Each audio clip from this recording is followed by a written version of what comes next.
Muchas gracias a todos los que están presentes y saludamos especialmente a los que nos están viendo desde sus hogares.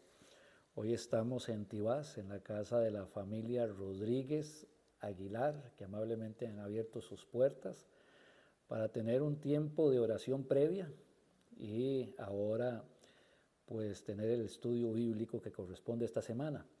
Vamos a seguir en el Salmo capítulo 3. Ya hemos venido analizando el Salmo de manera un poco más general. Hemos empezado a individualizar los versículos, a ponerle un poquito de lupa. Y recordemos a manera de ver lo que veníamos viendo. Este Salmo lo escribe David.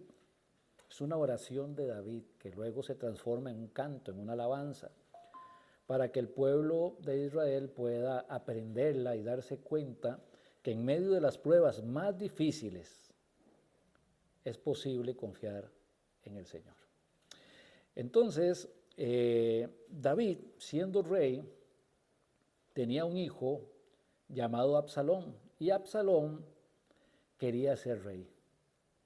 Y Absalón empezó a ganarse el corazón del pueblo en contra de David para conseguir su propósito. Un día, cuando ya él se sentía muy afianzado, Absalón levanta una revuelta. Ya tenía un grupo de seguidores, bastantes, que estaban allí para poder apoyarle, y cuando David supo esto, David dejó Jerusalén y tuvo que salir huyendo.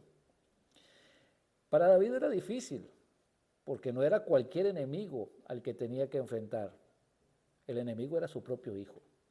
Y esto, desde luego, le causaba un enorme dolor a David. David, habíamos dicho, fue un gran rey, fue un gran hombre de Dios, fue un hombre de fe, fue un gran general, estratega increíble, pero como padre no le fue tan bien.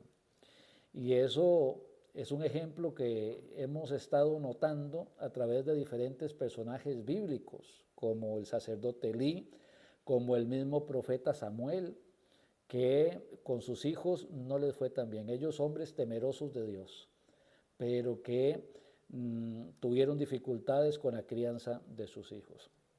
Aquí ya el corazón de Absalón se había endurecido. Y Absalón ya no solamente quería ser rey, sino que para afirmar el reino, Absalón tenía que darle muerte a su padre.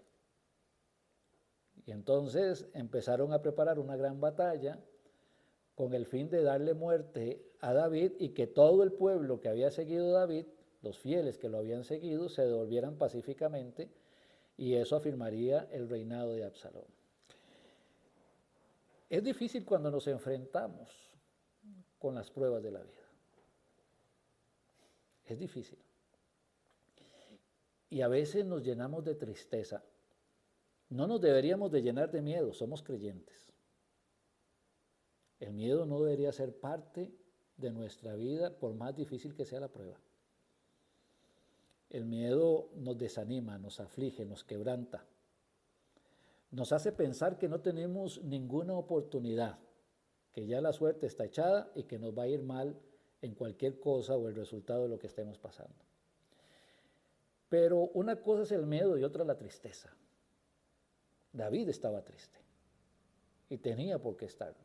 No era solamente su hijo Absalón, era un montón de gente con la que él había trabajado, gente que él amaba, gente a la cual él había defendido, gente a la cual él cuidaba, gente que estaba ostentando el puesto que tenía en el medio del reinado porque él los había puesto ahí, y al final fueron gente malagradecida, traidora, que cuando tuvieron que mostrar su verdadera amistad con David, lo único que demostraron fue que el amor que le tenían a David no era un amor real, sino que lo que sacaban era provecho de David, y que ahora, pues si Absalón tenía más fuerza, querían sacarle provecho a Absalón. No nos debemos de extrañar, la Biblia dice que maldito el hombre que confía en el hombre. Ahora, estos problemas los podemos ver a nivel familiar, a nivel laboral, a nivel de una barriada, a nivel de país y a nivel de una congregación también. O sea, No es que los problemas sean nuevos. Lo que sucede es que a veces no hemos aprendido cómo tratar los problemas, este tipo de problemas cuando vienen. Porque no estamos hablando de enfermedades, porque bueno, la enfermedad viene y se cura. Dios pone su mano, hace una sanidad.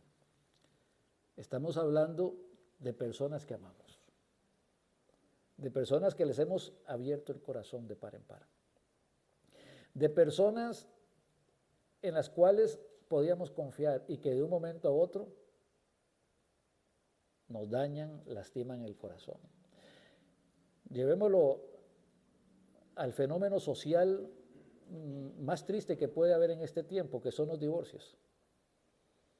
Una pareja se enamora, se casan, se juran fidelidad, no les pasa pero ni cerquita traicionar al cónyuge y de un momento a otro algo pasa con el matrimonio.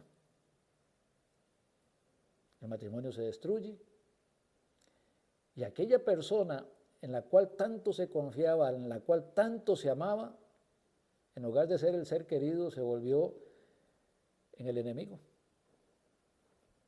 En una persona que en lugar de amarlo, le aborrece. Y esto pasa desde los matrimonios. Con los hijos, bueno, Absalón es un ejemplo de un hijo traidor que no le importaba matar a su padre. ¿Y cuántos hijos hay ahorita que traicionan a sus padres?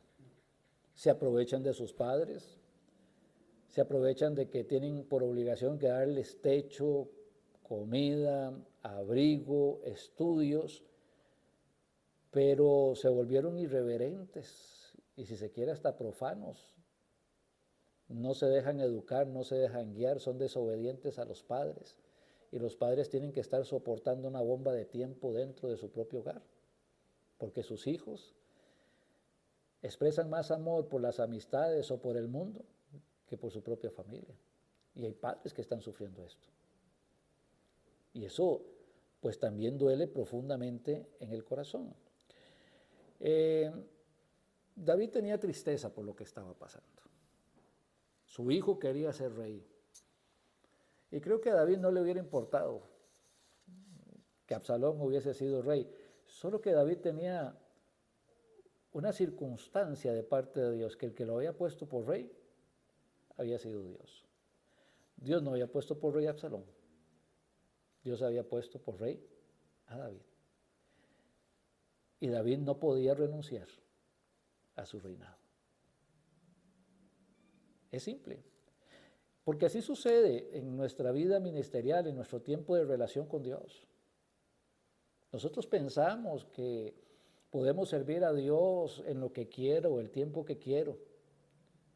Y no tengo presente que la gracia que el Señor nos ha dado para poderle servirle es algo que Él decidió, no es algo que uno determina. Y cuando uno mira personas que cambian de opinión y que renuncian al ministerio, de un momento a otro quieren un puesto porque supuestamente es mayor, uno piensa, bueno, esto no está bien, porque Dios no cambia de opinión. Dios nos va a usar conforme al don espiritual que nos dio. Y Dios quiere glorificarse de esa manera. Las personas son cambiantes. Yo antes era maestro de escuela dominical, yo antes era pastor, yo antes era predicador, yo antes era evangelista, yo antes, pero ¿en qué momento el Señor le dijo ya no puede ser más pastor, maestro, evangelista o lo que el Señor le haya puesto a servir? ¿Cuándo dijo Dios hasta acá? De hecho, la Biblia dice que irrevocables son los dones y el llamamiento de Dios. Así que deberíamos ir aprendiendo un poquito más de esta lección. Dice la palabra de Dios en el libro de Hechos, capítulo 13, verso 22. Ya vamos a leer el Salmo 3, pero Hechos capítulo 13, verso 22. Dice, quitando les levantó por rey a David, de que también dio testimonio diciendo, he hallado a David, hijo de Isaí, varón conforme a mi corazón, quien hará todo lo que yo quiero. Así que ¿quién puso a David por rey? Ahora, David era rey porque era un hombre conforme al corazón de Dios. No quería lo que cualquier otro rey quería, él quería lo que Dios quería. Porque aunque David fue rey y aunque David fue un general de un ejército, David nunca dejó de ser pastor. Y él veía al pueblo de Israel como el rebaño de Dios y él como un pastor que tenía que cuidar las ovejas. Y ahí tenemos a David. Ahora, David en medio de toda esta particular circunstancia, hace una oración a Dios. Los 2 primeros versículos es una queja que hace. Dice el Salmo 3, verso 1, oh Jehová, cuánto se han multiplicado mis adversarios. Muchos son los que se levantan contra mí. Es que yo no pensé que pudiese tener tantos enemigos dentro de mi propio reino. Yo no pensé que estos que se decían amigos míos se levantaran y buscaran mi vida. Yo pensé de que podría haber algún grupo que yo no les cayera bien, pero levantarse casi un ejército para perseguirme, quitarme la vida, es algo extraordinario. Y David se queja. No es una queja de amargura, sino que le presenta al Señor la situación. Oh Jehová, ¿cuánto se han multiplicado mis adversarios? Muchos son los que se levantan contra mí. Y en el verso 2 aprendíamos cómo afectan las palabras. Muchos son los que dicen de mí, no hay para él salvación en Dios. Y claro, la gente lo veía, aún sus propios amigos, aún los que iban huyendo con él, murmuraban, no tenemos ninguna oportunidad de salvación. Vamos a vivir con David, vamos a morir con David, pero no vemos como que Dios pueda cambiar esto. David está perdido, a David lo van a matar y el rey va a ser su hijo Absalón. Y David escuchaba esas palabras. ¿Cuántas veces dentro de una congregación de supuestamente hombres y mujeres de fe escuchamos palabras negativas? Es que esto no se puede hacer, esto no se puede alcanzar, esto no se puede lograr. Estamos a años luz de poder hacer esto o aquello. No importa si Dios lo puso en el corazón, no importa si es un plan que sabemos que viene del cielo, no importa si estamos convencidos de que esto es lo que tenemos que hacer. Aquellas personas que no tienen ánimo en su corazón, normalmente con las palabras van a desanimar a los demás. Y al final el desánimo llega a ser tan grande que todos bajan las manos. Y si no se hace algo, las cosas nunca van a cambiar. La visión del Señor para conquistar las almas es una visión mundial. Va más allá de mi hogar, va más allá del barrio donde vivo, va más allá de una comunidad. Es global, es mundial. Y el Señor quiere que abarquemos ese mundo, que tengamos el pensamiento de Dios, o como el caso de David, que tenía un corazón conforme al corazón de Dios. Los cristianos deberíamos de tener un corazón conforme al corazón del Señor Jesucristo. Y cuando alguien diga, no se puede, siempre hay que recordar, hay algo imposible para Dios. Porque en lugar de bajar las manos no lo intentamos. Hermano, es que aquel otro hermano anda murmurando de usted. Y quiero decirle que él dijo, no me diga nada, por favor. Quiero guardar mi corazón. No quiero saber. Si le ofendí, si quisiera poder disculparme si algo así pasó, pero si está hablando mal, si está diciendo algo mal de mí, de otro hermano, yo no quiero saberlo. Porque mi corazón se va a dañar. Sobre toda cosa guardada, guarda tu corazón, porque de él mana la vida. Cuando yo escucho lo que no tengo que escuchar, mi corazón se le va a sembrar cizaña, amargura. Después ya yo no puedo ver de la misma forma a las otras personas. Entonces guardo mi corazón y sin importar de que yo sepa que a esa persona no le caía tan bien o que habló mal de mí, al no escuchar lo que dijo, puedo seguirlo amando de la misma manera en el nombre del Señor Jesucristo. Entonces a veces tenemos que tomar decisiones. Escucho lo que me conviene, lo que me edifica. lo que me fortalece, lo que me anima. Lo demás no quiero permitirlo en mi corazón. No quiero darle lugar a que la amargura entre en mi corazón. Y bueno, llegamos entonces a lo que sería el verso 3. En medio de esta huida de David y esta tristeza que David tenía, vamos a aprender que la fe de David no se había apagado. ¿Se sentía traicionado? Sí. ¿Se sentía triste? Sí. Pero la fe de David no se apagó. Porque mire lo que dice el verso 3. Mas tú, Jehová, eres escudo alrededor de mí, mi gloria y el que levanta mi cabeza. Y queremos poner la lupa al versículo, acercarnos un poquito más y vamos a tener que elegir entre todo lo que el verso nos puede enseñar y vamos a afirmarnos que el Señor es escudo. Ya David había dicho que el Señor era pastor, Jehová es mi pastor. Había dicho que es la sombra del Omnipotente lo que le protegía. Ya David había dado muchas exclamaciones referente a su relación con el Padre Eterno, pero aquí hay una muy importante para la vida de David. Él es escudo alrededor de mí, mi gloria y el que levanta mi cabeza. Así que David estaba triste, pero David no tenía temor. David estaba triste, pero David no estaba desanimado.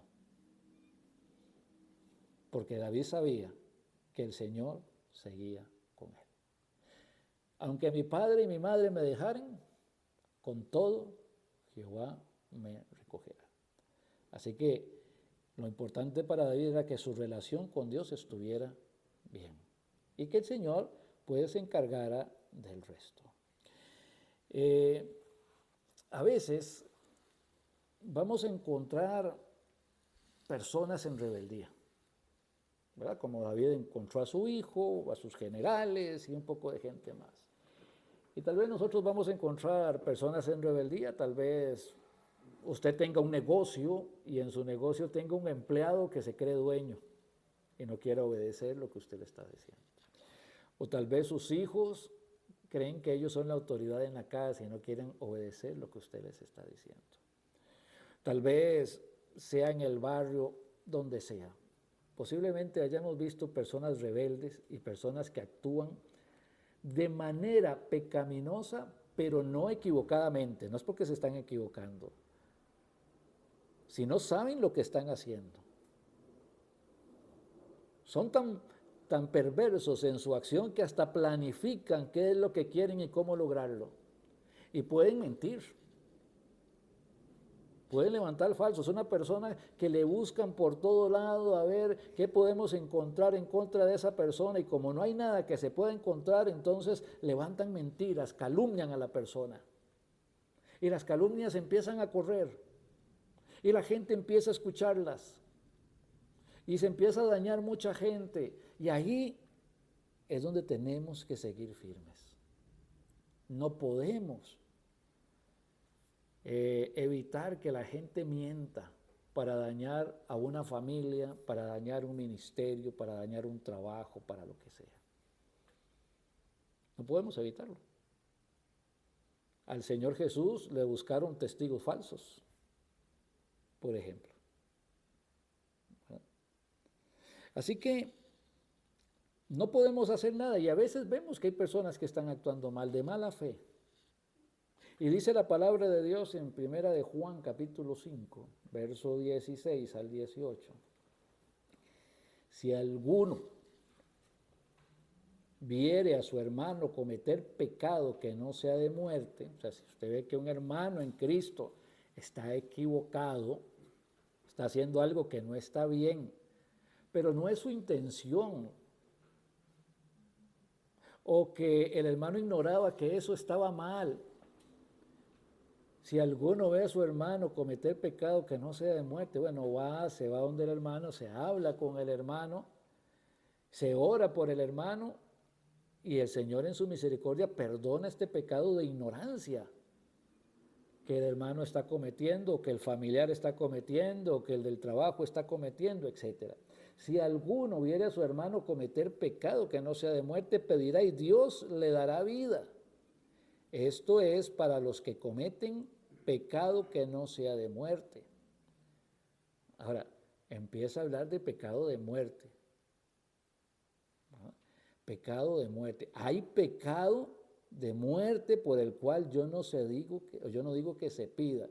El pecado de muerte es el pecado voluntario, planeado, orquestado, que busca destruir la vida de otras personas para tener un logro personal o a veces solamente por ser malo. Eso es pecado de muerte. Dice, hay pecado de muerte por el cual yo no digo que se pida. Toda injusticia es pecado, pero hay pecado no de muerte. Sabemos que todo aquel que ha nacido de Dios no practica el pecado, pues aquel que fue engendrado por Dios le guarda y el maligno no le toca. O sea, no es que un creyente no peca, puede pecar por ignorancia. Puede pecar en un momento de exaltación por una circunstancia particular que se dio, pero no practica el pecado. Y mucho menos es enemigo de otras personas. Y mucho menos se va a confabular contra otros para destruir a un hombre, a una mujer o a una familia o a una iglesia. A veces cuando se levantan testimonios contra los hombres, más bien a veces los hombres se sienten importantes. Es que lo vieron con otra mujer. Bueno, está mal, es una dificultad, tienen que probarlo. Pero cuando levantan el mismo falso contra una mujer, ¿cuánto daño le hacen a esa persona? Y la persona dice, es que yo no fui, pero lo que la gente va a escuchar, esto fue lo que usted hizo, y la van a condenar como si fuera la mujer que encontraron en adulterio y la querían apedrear.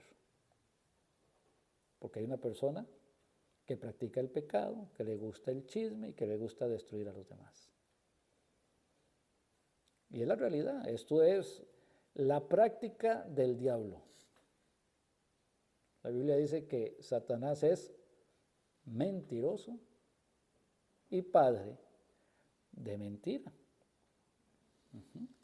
Así que tenemos que tener esta situación. Ahora, el que se guarda, el que no practica el pecado, el que descansa en Dios, a pesar de que se digan, que lo señalen, que lo critiquen, dice la palabra de Dios, y el maligno no le toca. Punto. Yo no voy a defender mi honra ni mi honor. El maligno no le toca. No puedo evitar que mientan. El maligno no le toca. Dios sabrá cómo resuelve el problema. Pero no podemos ponernos a discutir y a pelear sobre estas circunstancias tan feas que a veces se dan en las familias, en la sociedad, en las iglesias, etc.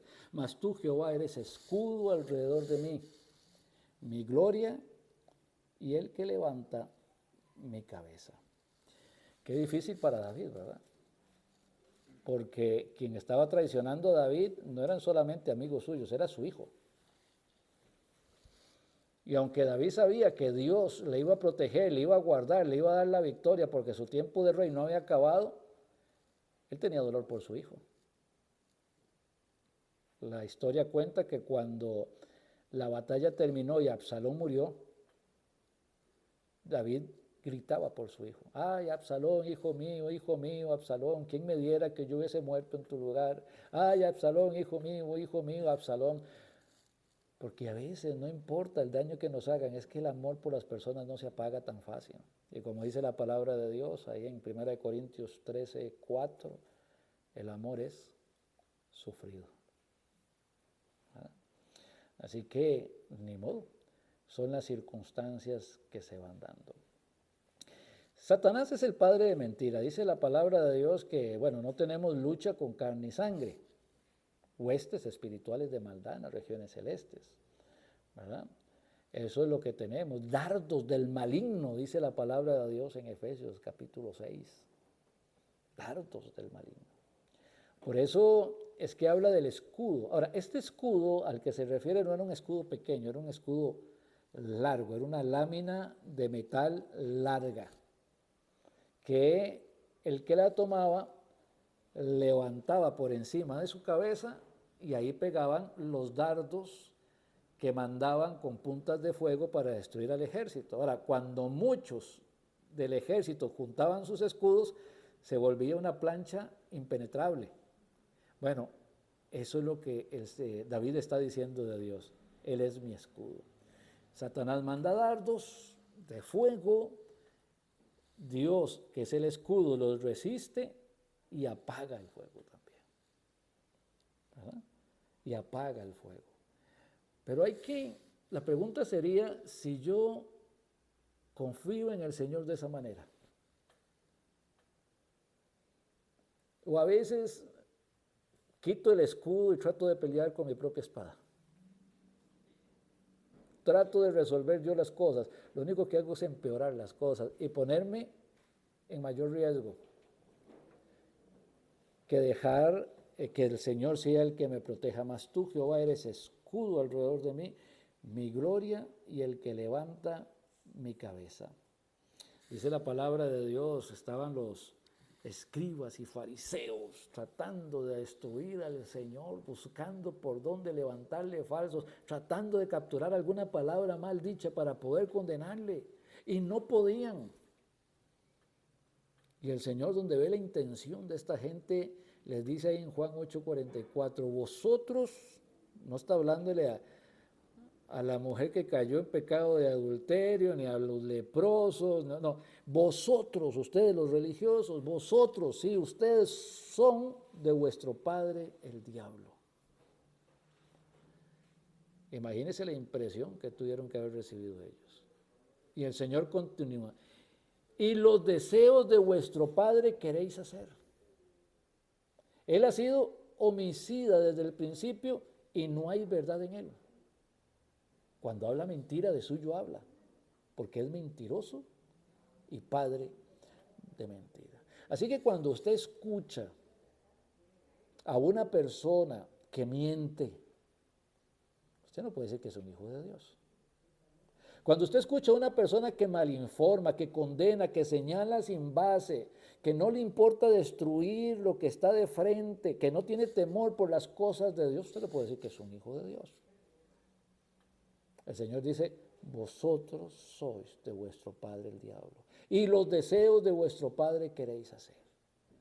Él ha sido homicida desde el principio y no ha permanecido en la verdad. Cuando habla mentira, de suyo habla, porque es mentiroso y padre de mentira.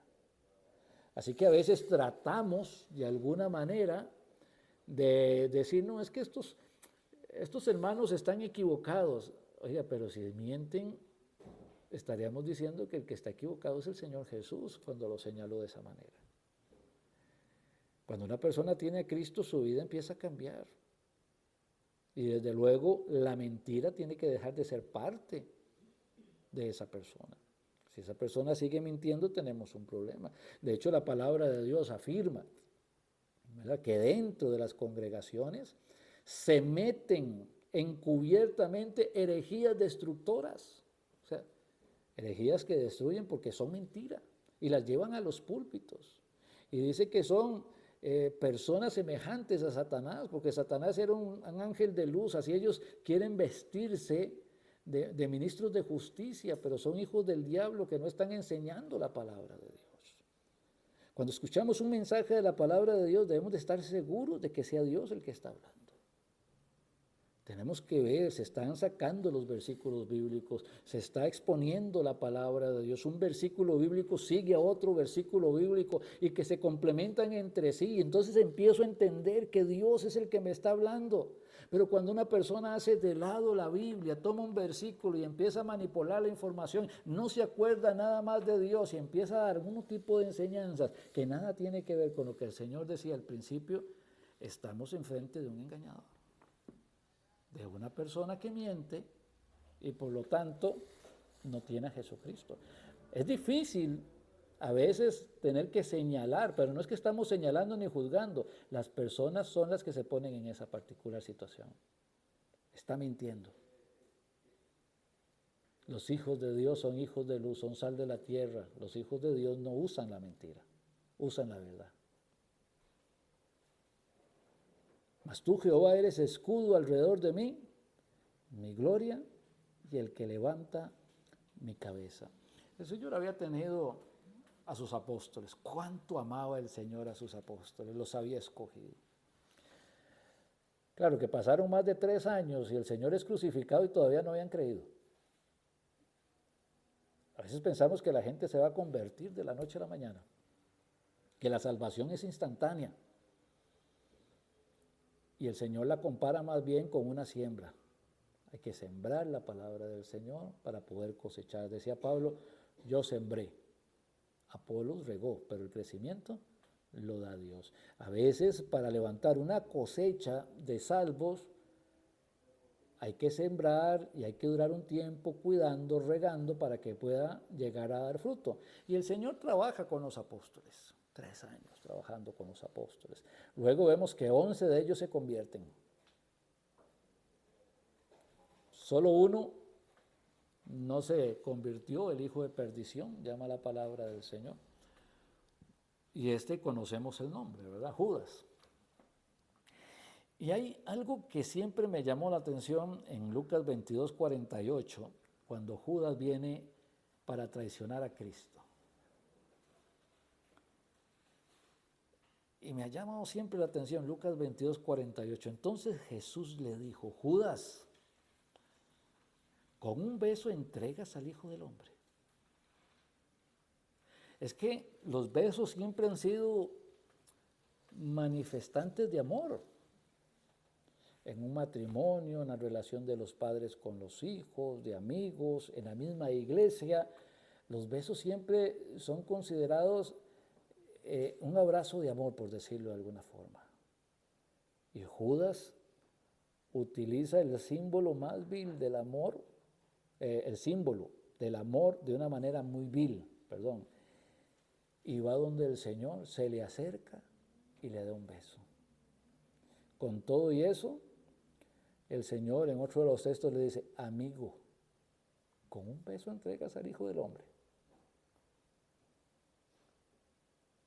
El Señor no había dejado de amar a Judas. Y el Señor le dice amigo y el Señor no le está mintiendo.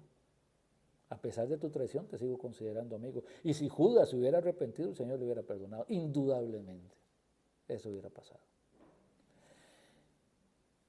Pero cuando uno mira, yo no voy a juzgar la sociedad. Hablemos de la iglesia.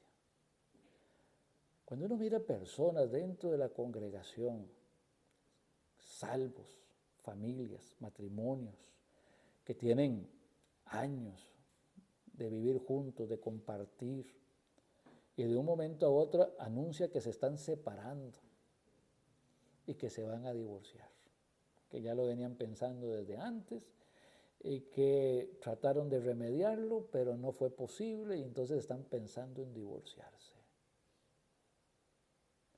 Seguido usted escucha que uno de los cónyuges ya tiene el repuesto, el novio o la novia.